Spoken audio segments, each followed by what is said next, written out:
bodies. So, paano ba 'pag sinabi nating deformable bodies?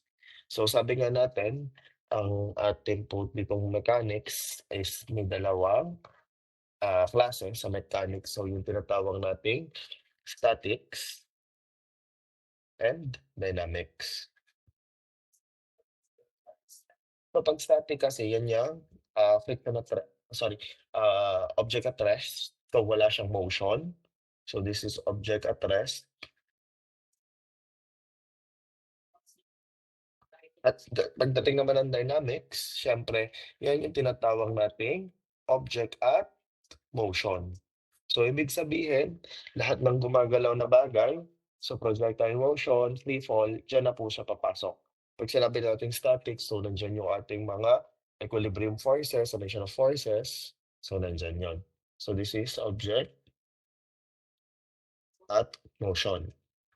However, both of this have external effect. So, 'pag sinabi nating external effect, ibig sabihin, ano ba yung effect nung mga forces externally? So, yung paggalaw ng mga block, so nandiyan din. So, kung may friction ba, ano ba yung magiging effect nun sa speed, sa velocity, et cetera, et cetera. So, 'pag naman sinabi nating ah, fundamental of deformable body or yung tinatawag din nating strength of material, yan naman po yung sa internal effect. 'Pag sinabi kasi nating internal effect, ibig sabihin ano ba yung magiging epekto nung ating force internally dun sa object? Siya ba ay made-deform? Siya ba ay magbe-break? Siya ba ay mato-twist? So yan po yung magiging pinag-uusapan natin sa strength of material. But before that, ano ba yung mga kailangan i-take into consideration sa deformables? So, some of this was already discussed sa inyong mechanics and some pa nga is ano, na-discuss sa physics. So, let's try to draw a figure. So, sabihin natin 3D. So, yan. Yan natin 3D yan.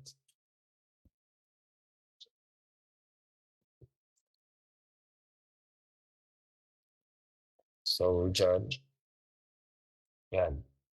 So, halimbawa, ito ang inyong surface. So, ito yung ibabaw na top, yung ibabaw ng isang building block or any surface. So, dito, what would you see? The first question is, ano ba yung mga forces na involved sa ating mechanics? Anyone? Ano yung mga possible forces na discuss natin? Sige. Okay, Mr. Limboy, nga pala yung magtatawag. Yun nga pala Normal force. to, normal force. So, pag normal force, ano ba yung pinag-uusapan nating normal force? What is normal force? The normal force is the force that is technically perpendicular to the surface area. So, normal force, so yun yung una, perpendicular to the surface area. So, pag sinabi nating perpendicular, it means it is 90 degrees from the surface area. So, let's use red ball pen here. So, kung alimbawa, ito yung inyong x-axis, ito yung inyong y-axis. So, ibig sabihin, so this is your x-axis, this is your y-axis. So, yung vertical component, that would be your z-axis. So, ngayon, so it is perpendicular to the surface area. Ibig sabihin, kung halimbawa, dito ang pasok niya, which is 90 degrees from the y-axis and 90 degrees from the x-axis. So that would be your normal force or yung letter P. Pwede natin siyang sabihin as letter P. So, let's call another one. 21. So, Gungon. Ano pa kaya yung possible force na present bukod sa normal force?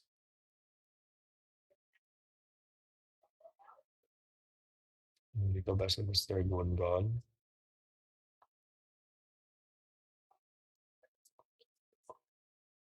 Okay, let's call another one.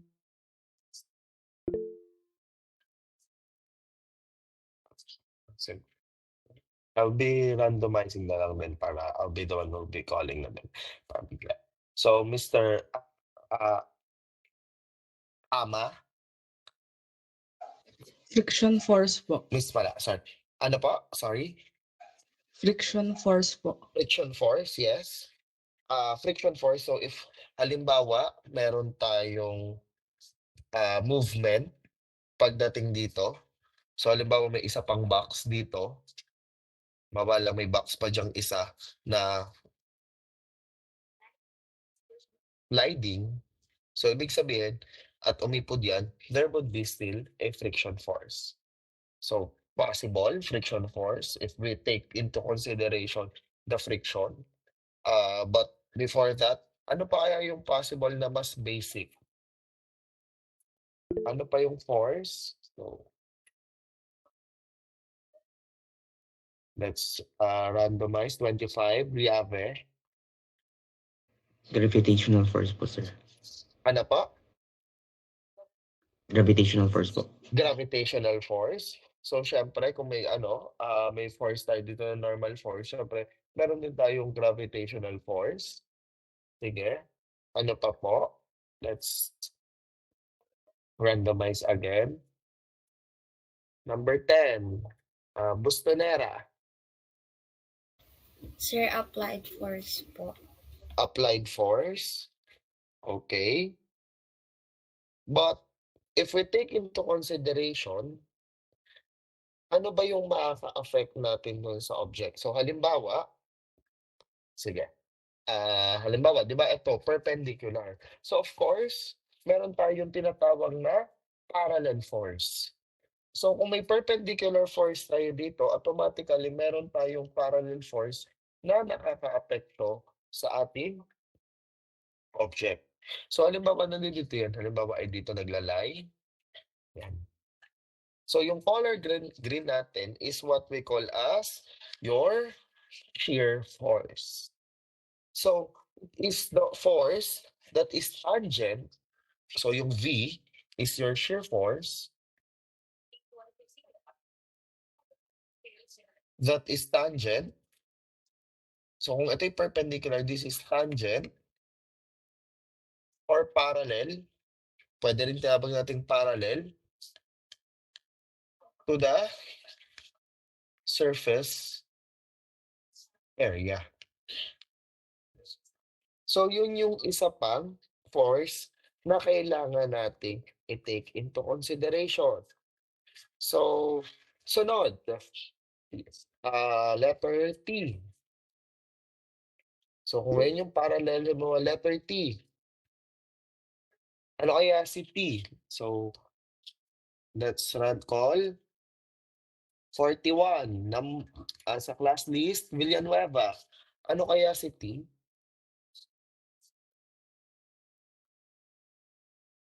Mr. Villanueva? Okay, sige, let's randomize another one. 22. Hernandez. Tension force po. Tension force. So, tension, syempre, ito na po yung normal force natin. Because pag sinabi kasi nating normal force, it could be tension or compression. Pag pababa, syempre yan na yung compression. Pag pataas, syempre hinihila yan, tension. So, T here is what we call as yung tinatawag nating torsion. Bakit siya torsion? So for torsion, ano naman si torsion? So, ang torsion natin is yung twisting the member. So, hindi tinutwist natin si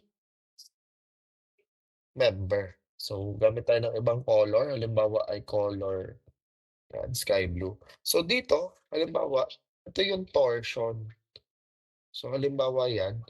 Pero, don't get confused. Hindi po, magkaiba po si torsion at saka si moment. Kasi pag torsion, ang ginagawa nga niya is to twist the member. Unlike kay moment, ano bang purpose ni moment? 13. Dalangin. Ano kaya yung moment? Kasi yun yung sunod, yung ating tinatawag na bending moment. Ano po siya, yung pong nako-cause po nung mga external loads po na ano, mag-bend po yung body dun po sa ano, kung saan po naka-lie yung axis po nung area of play. Correct. So, kasi bending moment, anong pinagkaiba niya sa torsion? Di ba yung sa torsion natin is twisting the member. Pag bending moment, M, yan naman, yung tinatawag natin nagbe-bend ng member.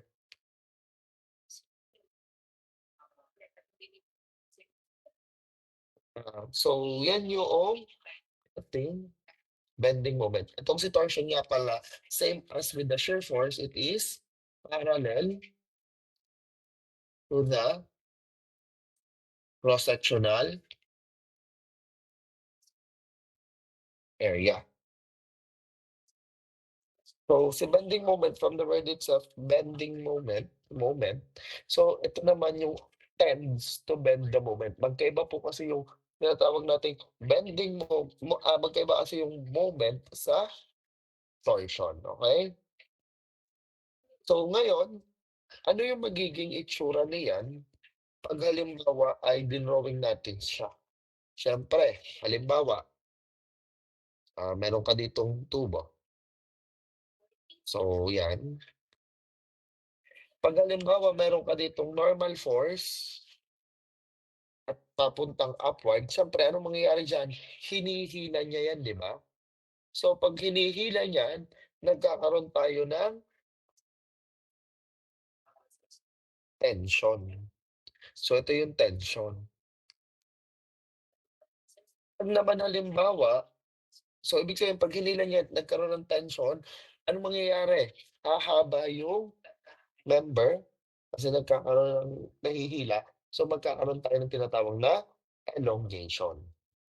While pag naman yan ay pabalik, tinutulak, meron siyang compression, lalo at kung halimbawa naman ito ay may force na or merong halimbawa may wall. Tapos ang tulak naman niya is opposite, halimbawa opposite, meron naman niyang normal force pa din pero as it push forwards towards the wall, magkakaroon naman niya ng compression. So, yun yung pinagkaiba ng tension at compression na normal force. Ngayon, pag naman yan ay shear, yung nga sinasabi nating shear force, so pag dito yan, ano naman yung magiging itsura niyan? So dito, hinahati naman natin yan. So yan. Kasi nga, di ba kanina, perpendicular or 90 degrees with the surface area, ito naman is parallel. So pag dito naman, so yung ating V or yung shear, ang mangyayari naman dyan, gagalaw yan, papunta dito, mahahati. Para yung tinapay, di ba may shear? Bawa ay may dalawang tinapay, hinati mo siya sa gilid. So nakahati siya pag shear. Ngayon, sunod naman natin is torque o yung tinatawag nating torsion. Si torque kasi pwede rin natin siyang tawaging torque. Pwede rin itong torque. So halimbawa, ito yung member. So, ano naman ang mangyayari sa kanya? Twisting. So, halimbawa ito. So, ibig sabihin, iikot yan. Iikot yung member. So, meron tayong twisting. Okay?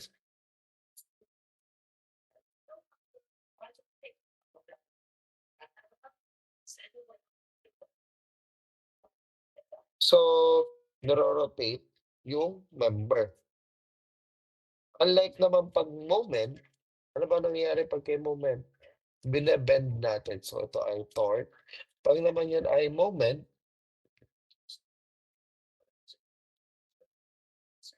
so dahil siya ay bending moment, ano naman mangyayari?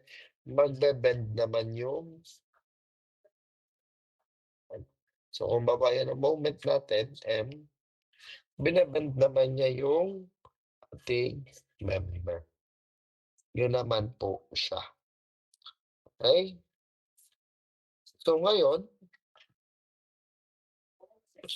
ano ba yung ginagawa natin? Halimbawa, so ang una nating kailangang matutunan ay yung tinatawag nating normal stress.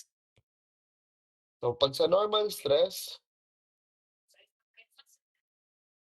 halimbawa, so yan po yung ating mga initial na kailangan matutunan or yung ating mga basic principle na kailangan nating malalaman or yung notations. Ngayon, umpisahan natin sa tinatawag nating normal stress. So, tapos na tayo sa mismong initial. So, papasok naman tayo sa normal stress. So, sa normal stress, syempre, halimbawa, ito yung ating member.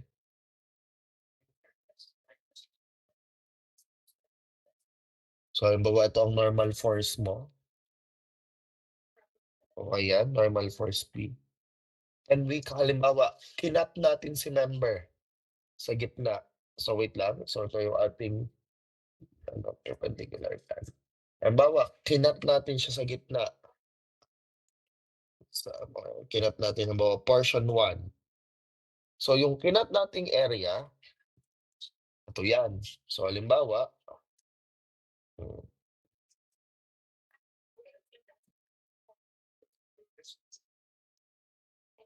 halimbawa ay ito. Yan. Halimbawa, yun yung ating cart area. So, ibig sabihin, nasan yung normal force natin? Ito uli yan. Ito yung P. Siyempre, may normal force din yun dito. So, ito yung cutted area natin. So, yung color blue natin, ito yan. Yan. Diba? Kinap natin yung area. Ito yung area 1. So, ibig sabihin, kung ang force P natin is ganyan, so ibig sabihin magkakaroon tayo dito ng distributed force sa area. Ito. So, maraming arrow distributed force. Lahat yan would be perpendicular dun sa area. Ngayon, yung distributed force mo yan yung magiging internal force natin. So, dito, yung normal stress natin, which is yung ating magiging sigma, is equals to yung ating normal internal force P all over area. Alin yung area?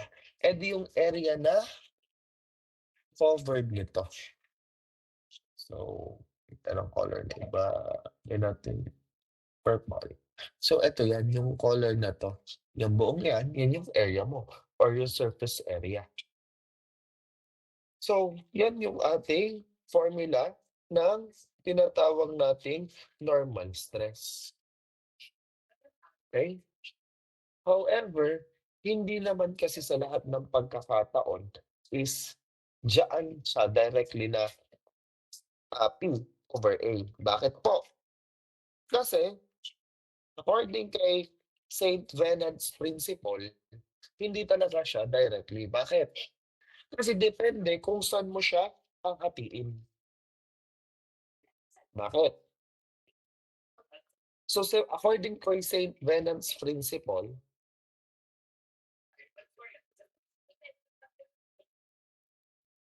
so halimbawa, itutude ko yan.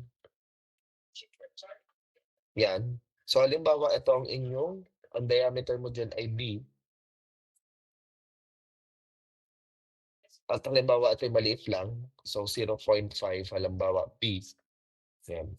Pag yan ay, ito pa din yan, umaba, naging 1.5 B, pero ito ngayon diameter pa rin is B pa din. Yan. Halimbawa, mas humaba pa yan. So, yan ang B mo pa din.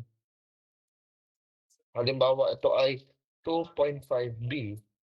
So, according to the St. Venant's principle, habang humahaba yung ating length, is mas nagiging pantay siya. Bakit? So, kung dito, ang ating distribution ng ating force is yan, ganyan, habang umahaba siya, pumapantay na siya. Hanggang maging pantay na po. So, kaya dito, nung una, yung maximum nating normal stress, dito sa una, yung maximum natin na normal stress, is halimbawa ay, normal stress dito, halimbawa lang, this is 2.5 P over A. Ngayon, nung lumiit, halimbawa naging 1.7 P over A. So makikita nyo, nakaka-apekto itong ating height sa ating normal stress. Hanggang umabot siya sa, halimbawa ito ay 1.05 P over A. So normally naman, sa ating mga member, mahahaba yan. So dahil sobrang hahaba yan, nane-neglect na yung multiplier. Kaya talaga, naging P over A na lang siya. Nane-neglect na po yung ating magiging multiplier dyan. Ngayon, dito naman, meron din sinasabi si St. Venant's principle na halimbawa, hindi pantay yung inyong member. Ayan.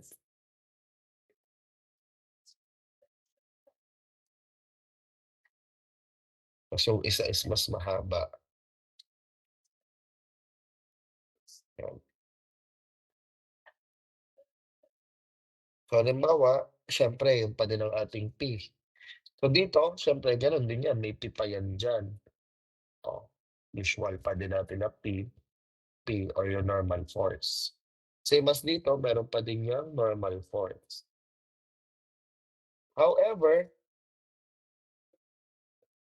halimbawa, yung inyong R, dito.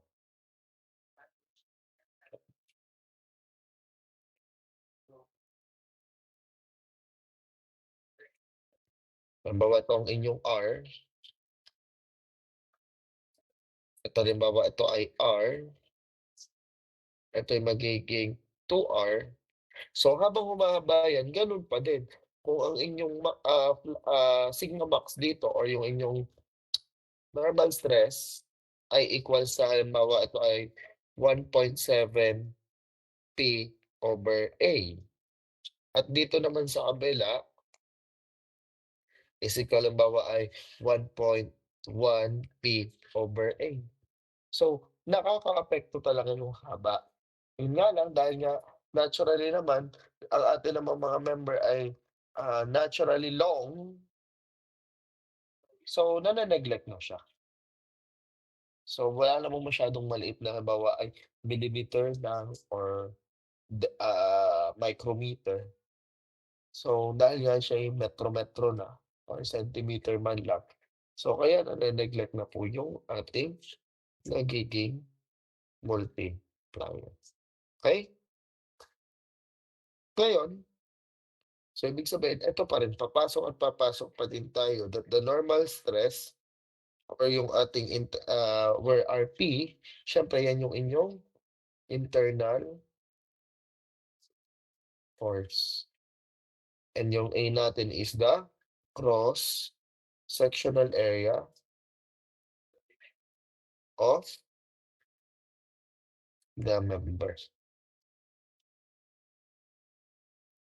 Okay?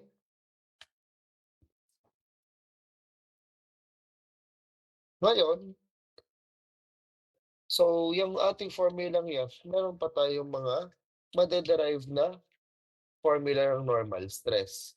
Bakit? Hindi naman kasi sa lahat ng pagkakataon pantay yan, di ba? Minsan, napuputol. Anong napuputol? Halimbawa, ang putol niyan ay diagonal. So, ibig sabihin, pag diagonal, siya ay inclined plane. So, pag napuputol yan, at ito'y naging diagonal or naging inclined plane, naturally, ano mangyayari? Magkaka-angle.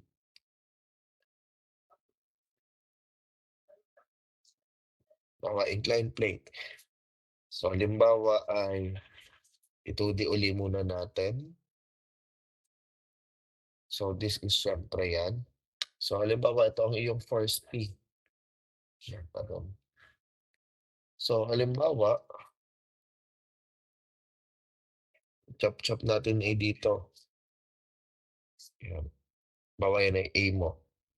Yan. At syempre, meron niyang angle. Bawa namin natin ito yung theta. Yan, theta. So, naturally, pag yan ay pinutol natin, so ano magiging itsura niyan? Ganito na lang. Yan. Tama? So, ito pa rin ang inyong magiging theta.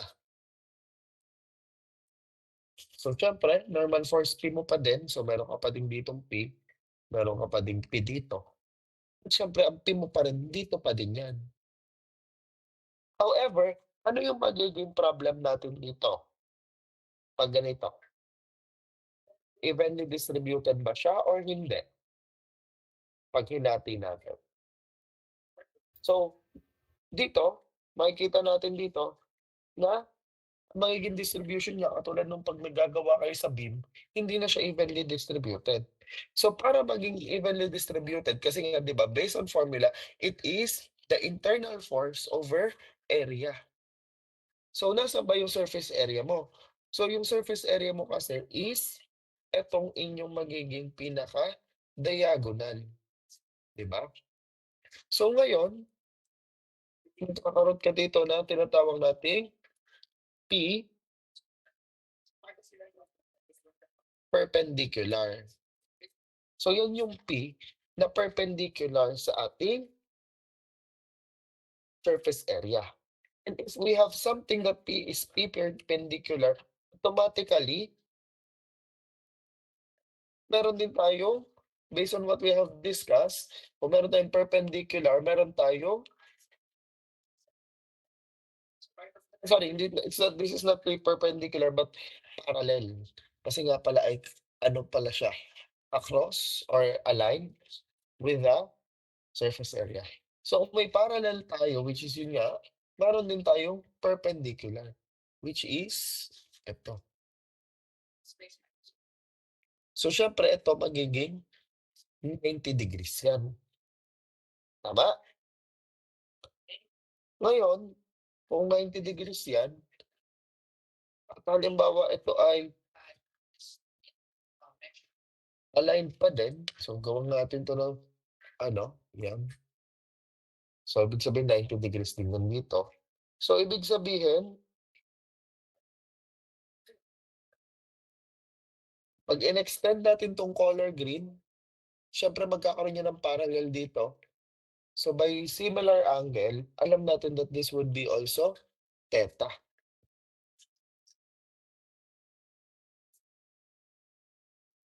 Tama? And naturally also, kung yan,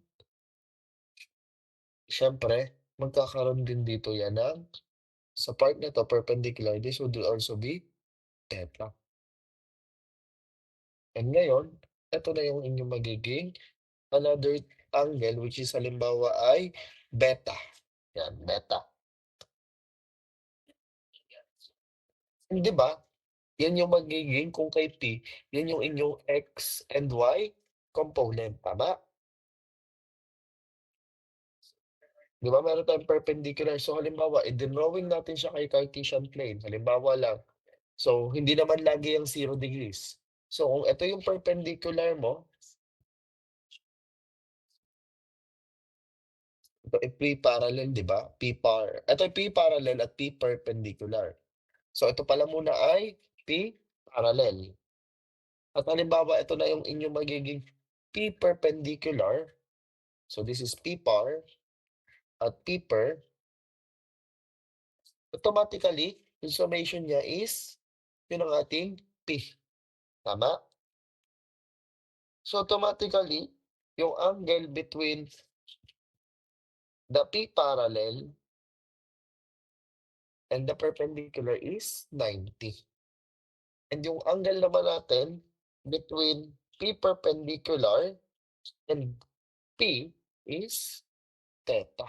Kasi di ba ito, angle between P and P-perpendicular is theta. At ito namang P-parallel at P ay beta. Di ba? So, ibig sabihin, yan yung kung sa vector natin, yan yung magiging analysis natin. And if with the drawing natin ng 3D to, so halimbawa, ayan, hindi lang ako masyadong magaling mag-drawing.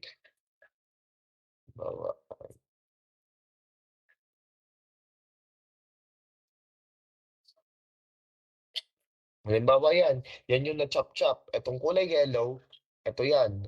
Hindi lang magandang tingnan. Yung kulay yellow, yan. So, syempre, alam natin that our surface area is hindi naman siya straight, di ba? Siya ay diagonal based with the angle. So, hindi natin siya pwedeng sabihin na yan ang inyong pinaka-area. So, let us assume that this is your A prime. Okay? Kasi syempre, may angle ka na dyan. And kung halimbawa, ito ay naman ay flat, kita nyo itong kulay green na to, ito, flat yan. So, yan yung talagang kung tutuusin, yan yung magiging surface area. Kung, halimbawa, bilog yan, yung surface area mo. Yung area ng circle. Pero hindi naman kasi yung magiging oblong na yan kasi diagonally cut. So, halimbawa, ito yung inyong area. Ito yung area mo. And alam natin that, ito yun yung parang kulay green. Yung yellow, alin yan? So, diagonally cut yan, di ba? Sabi nga natin. And ano yung magiging angle niya? E di yan yung iyong theta. So, ito yung inyong A prime.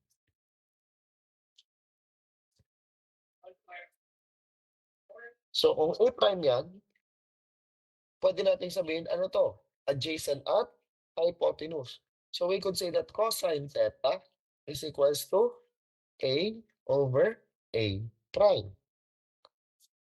So, we could say that A prime is simply equal to A over cosine theta.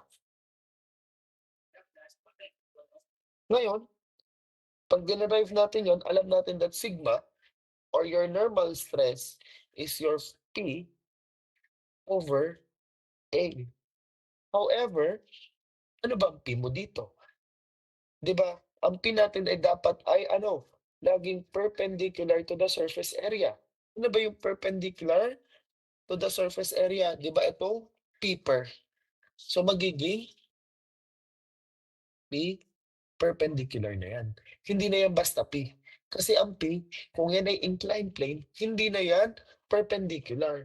Kasi nga may certain of inclination tayo. And yung area natin, syempre, hindi na yan yung A. Kasi ang A ay yung flat. Dahil yun ay diagonally na, yan na si A prime. Kaya over A prime. Okay.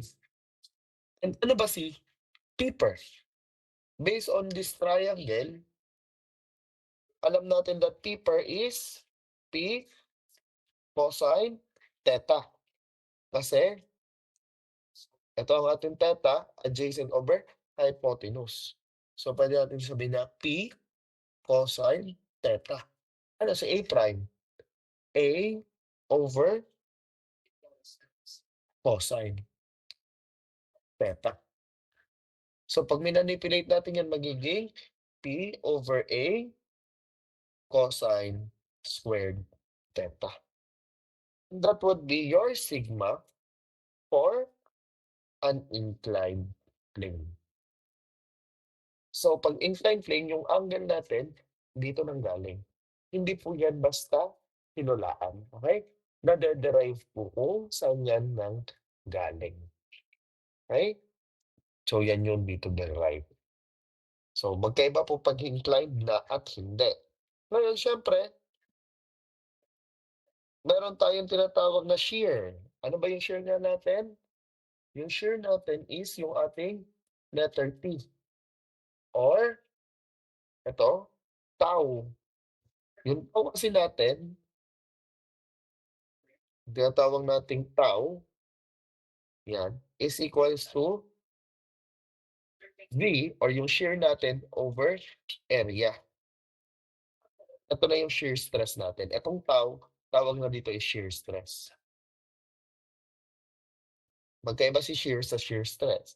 Itong V, yun yung shear. Ito yung shear natin, shear force. Itong T, ito yung shear stress. O, ano ba si shear? Ano sabi natin kay shear? Si shear ay tangent or parallel to the surface area. Ano ba yung parallel to the surface area? P parallel. Kaya yan ay magiging P par. Over area. Anong area natin? Hindi naman yan A prime. Ano ba si P par? P par is P based on the triangle P sine theta. Ano si A prime? A over cosine theta. Pag dinerive, P over A sine theta cosine theta.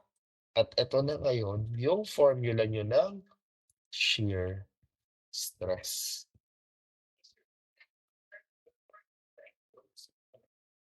So, yan po yung madederive natin shear stress. So, syempre, anong sunod na kailangan matutunan? Yung tinatawag na stress analysis. Pag tayo nagsi-stress analysis, syempre, una, anong ginagawa natin? Yung equilibrium analysis. Bakit? Para yung mechanics. So, mag-FDD, hahanapin yung reaction, yung summation of vertical forces, summation of horizontal forces, and summation of moment. And then, yun ay, di ba, yun yung diniscuss nyo saan? Sa mechanics. So, yun yung equilibrium analysis natin. Siyempre, after nating makuha yung ating equilibrium analysis, makuha na natin yung mga internal forces. Tapos, siyempre, meron tayong stress computation. Pag stress computation, as what we have discussed kanina, siyempre kailangan alamin mo yung cross-sectional area at saka yung mga type of forces. Siyempre, ano yung type of forces? Yung force P, yung mga tangent force, or yung shear force. Yan. Para makuha natin yung ating kailangan i-solve. Okay? So, question or clarification dun sa derive ng tatlong formula. May tanong po ba? So, iba si shear stress ha? Si shear stress ay sigma. Ano na? Tau. Ito ang ating sigma at ito ay sigma. Ito ay yung pag yung flat at ito ay pag inclined. Okay? Question, clarification. Halimbawa, okay. So if there are no further question or clarification, let's try to solve a problem. Yes, question po. Sir. So, bali po pag po inclined plane, lagi pong dalawa po yung hahanapin namin. Ano pong dalawa? Yung pong shear stress at saka po yung normal. Yes po. Though, ito di kasing shear stress, pwede mo rin tong makuha saan? Si shear stress kasi ay, kung tutuusin kasi, tanyin niyo, pag hindi inclined plane, anong angle niya pag hinati? Pag hindi inclined plane, di ba? 0. And alam natin that cosine 0 ay always equal to 1. So 1 times 1, yun din ang papasok. Ngayon, si shear stress, active lang siya pag diagonal siya. Bakit? Kasi yung angle natin theta is sine cosine. And we all know that, tama yung sinabi mo, na pag incline, dalawa. Pero pag hindi incline, isa lang. Kasi pag yan ay idinerive mo, na pag dito sa normal natin na walang inclination, anong angle? 0. And sine 0 is equals to 0. Anything you multiply to 0 is 0. Kaya kung tutusin, walang shear stress dito. Wala po tayong shear stress. Kasi magsisiro yung angle. At pag nag-sine 0, 0 siya. Anything you multiply to 0 is 0. Unlike a inclined plane, meron tayong angle of inclination. Okay? Question, clarifications pa? Okay? So if there are no further question or clarification, let us proceed to the next. So sample problem muna tayo. So halimbawa,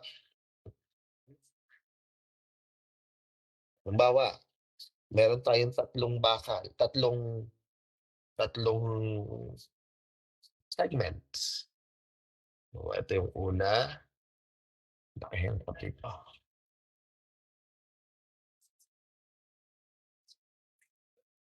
Bawa ilaan. So ito.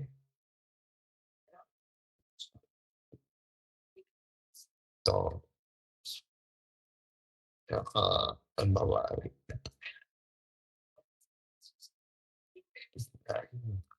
So, syempre, meron yung A, B, C, at D. Halimbawa, ito ay gawa sa aluminum. Ito ay gawa sa copper. Ito ay gawa sa silver. So, yan, halimbawa, ang exerted force natin dito, halimbawa, ay 4,000 pounds. Dito ay 5,000 pounds. Sa totoo lang, guys, my problems here are not all derived. Not all derived? Yung iba natin talagang sample problem is galing sa internet. Unlike kasi kay circuit, ito po kasi yan. So I'll be giving you reason kung bakit some subjects ay pwedeng impromptu gawin yung tanong. Kasi kahit bali-baligtarin mo siya, is lalabas yung tamang sagot. Example, yung mga circuits. Unlike kay mechanics, kay deform, pag may isa kang maling given, hindi na siya magkakaroon ng equilibrium. Pag hindi siya nagkaroon ng equilibrium, hindi natin makukuha talaga yung tamang sagot. So that is the main reason. Kumbaga, some problems dito talaga ay galing sa libro. So yun nga, binigyan ko naman kayo ng possible yung reference is yung Color Green na libro, yung Strength of Material by Singer. So, ayun. And then, pero syempre, madali kaya namang gumawa ng problem. However, syempre, kailangan mo talaga siyang computing beforehand. Hindi ka pwedeng gumawa ng ngayon mo gagawin, tas ngayon mo din isa-solve. Kasi posible siyang hindi possible. Okay? So, dito, some of our discussion talaga would be more on by the book or by existing samples. Except siguro kung yung mga activities or exam na we could take much more effort sa paggagawa. Okay? So dito, meron din tayong 2,000 pounds. Tapos halimbawa dito sa kabila naman is pabalik 7,000 pounds. Yan. Ngayon, halimbawa this would be 13 feet. This would be 16 feet. And this would be 17 feet. Yung ating pong circumference or ano natin dito, bawa the aluminum is 1.2 inch squared. This is 1.8 inch squared. And this is 1.6 inch squared. Halimbawa, ang pinahanap is the normal stress in each segment. So, kung sabihin tayo ay normal stress, saan? So, kung may segment tayo, syempre, ano ba yung magiging segments natin? So, pag sabi natin normal stress in each segment, syempre, may ano tayo dito sa una, sa aluminum. Meron tayo sa copper. At meron tayo sa silver. Yan.